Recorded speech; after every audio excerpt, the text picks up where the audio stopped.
7 tips mengelola keuangan pribadi dengan cerdas dan efektif. Memasuki usia dewasa, kita mulai mandiri secara finansial karena telah memiliki penghasilan. Artinya, kamu harus bisa mengelola keuangan pribadimu dengan baik mulai dari sekarang dan seterusnya. Besar atau kecilnya penghasilan tidak mempengaruhi kestabilan finansial, semua tergantung bagaimana cara kita mengelola keuangan. Setiap orang memiliki caranya masing-masing dalam melakukan sesuatu, termasuk pengelolaan keuangan pribadi. Tips mengelola keuangan berikut mungkin dapat kamu jadikan acuan untuk mengelola keuangan pribadi dengan cara yang cerdas dan efektif.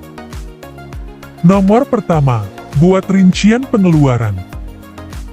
Salah satu hal sederhana yang bisa kamu lakukan dalam mengelola keuangan pribadi dengan baik adalah mencatat pengeluaran kamu.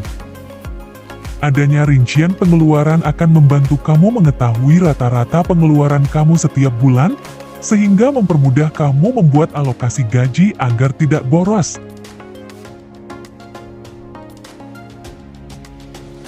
Kedua, membuat alokasi gaji.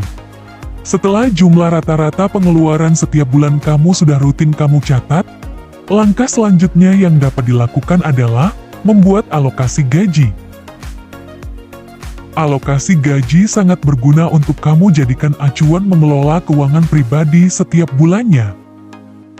Kamu bisa mencoba alokasi gaji sederhana berikut. Misalnya gaji kamu 5 juta rupiah, maka rincian alokasinya sebagai berikut. Kamu bisa sesuaikan alokasi gaji sederhana sesuai dengan pendapatanmu. Ketiga, lunasi utang dan cicilan tepat waktu. Apabila kamu memiliki tanggungan berupa utang maupun cicilan, pastikan untuk membayarnya tepat waktu agar tidak terkena denda dan bunga yang besar. Denda dan bunga lebih akibat keterlambatan bisa jadi pengeluaran yang sia-sia. Membayar cicilan tepat waktu juga bisa menjaga skor kredit kamu tetap baik. Keempat, hindari utang yang sifatnya konsumtif.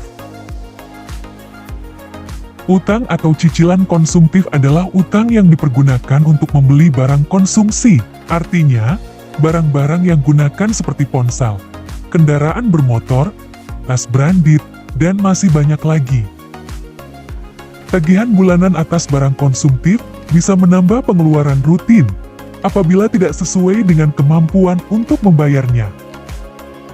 Pastikan alokasi gaji untuk cicilan tidak lebih dari 30% gaji kamu ya.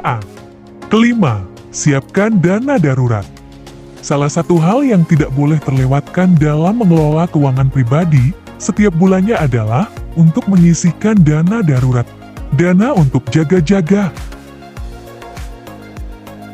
Kita tidak pernah bisa memprediksi masa depan, termasuk kejadian-kejadian tidak terduga yang sifatnya darurat. Dengan adanya tabungan khusus dana darurat, kamu bisa menggunakannya jika mengalami situasi mendesak di masa mendatang.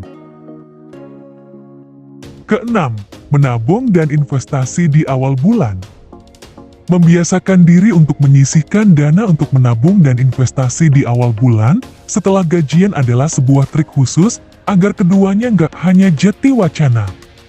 Menabung di awal bulan menandakan bahwa rutinitas tersebut telah masuk dalam perencanaan keuanganmu tiap gajian.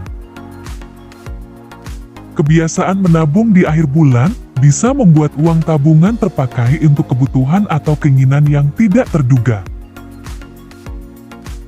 Ketujuh, mulai berinvestasi. Kamu pasti punya mimpi atau tujuan di masa depan yang ingin kamu wujudkan. Salah satu cara untuk mewujudkan tujuan di masa mendatang adalah mempersiapkannya dengan investasi. Jika kamu seorang pemula, kamu bisa mencoba investasi reksadana dan emas. Selain enggak ribet, nominal investasinya sangat terjangkau, mulai dari Rp10.000 saja. Adapun ada beberapa hal yang perlu kamu perhatikan sebelum mulai berinvestasi di antaranya. Menentukan tujuan investasi sejak awal. Tentukan jumlah dana yang ditargetkan dan target waktu untuk mencapainya. Kenali profil risiko kamu. Pilih aplikasi investasi terpercaya yang terdaftar dan diawasi oleh OJK. Sesuaikan pemilihan produk dengan jangka waktu investasi dan profil risikomu. Rutinlah berinvestasi setiap bulannya.